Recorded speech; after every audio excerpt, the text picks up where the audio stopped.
Ողջույն սիրելիներս, մեզ մոտ Հայաստանում մեր հայրենիքում շուտով ընտրություններ են և շատ հավատացյալներ ինձ նամակներ են ուղղում, հարց են տալի գնան ընտրության թե չգնան կամ ինչու գնան։ Գիտեք, այսօր ես հիշեցի անգլիական մի փիլիսոփայի, որի անունն էր Էդմոնդ Բյորկ, ասել է հետևյալ բառերը. որպեսզի չարը հաղթանակե, բավական է, որ բարի մարդիկ ոչ մի բան չանեն։ Իհարկե, եթե մենք ուզում ենք չարը հաղթանակե, բարի մարդիկ պետք է լռեն։ Միշտ աշխարհում եղել է այդպես։ Չարը խոսացել է, բարին լռել է։ Տեսեք ինտերնետի մեջ, եթե ինչ-որ պոստեր է գրվում Աստվածաշնչից, շատ անգամ չարերը խոսում են, բարիները նորից լռում են։ Աստծո խոսքը ասում է այսպես.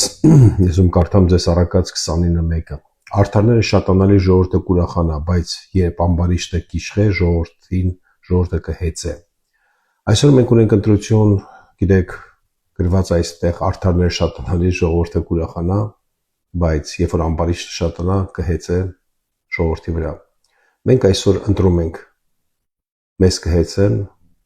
թե մենք ուրախ կապրենք, կհաղթի արդարությունը, թե կհաղթի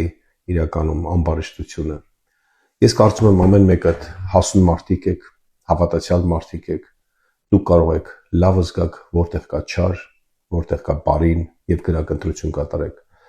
Ես այսօր չեմ խոսում ում կողմ ընտրեք, որովհետեւ մեր եկեղեցին Հայաստանում ազատ եկեղեցի է եւ ամեն մեկ ունի իր քաղաքական դիրքորոշումը։ Բայց ձեր ձայնը, սիրելիներս, մի կորցրեք։ Գնացեք, կատարեք ձեր ընտրությունը։ Կատարեք, որպեսզի հետո չմտածեք, որ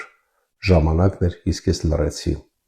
Մի լռեք, սիրելիներս, ձեր ձայնը տվեք, որտեղ ձեր ձայնը շատ կարևոր է, ձեր ձայնը դա դուք եք։ Եղեք օրհնված, հավատում ենք եւ աղոթում ենք,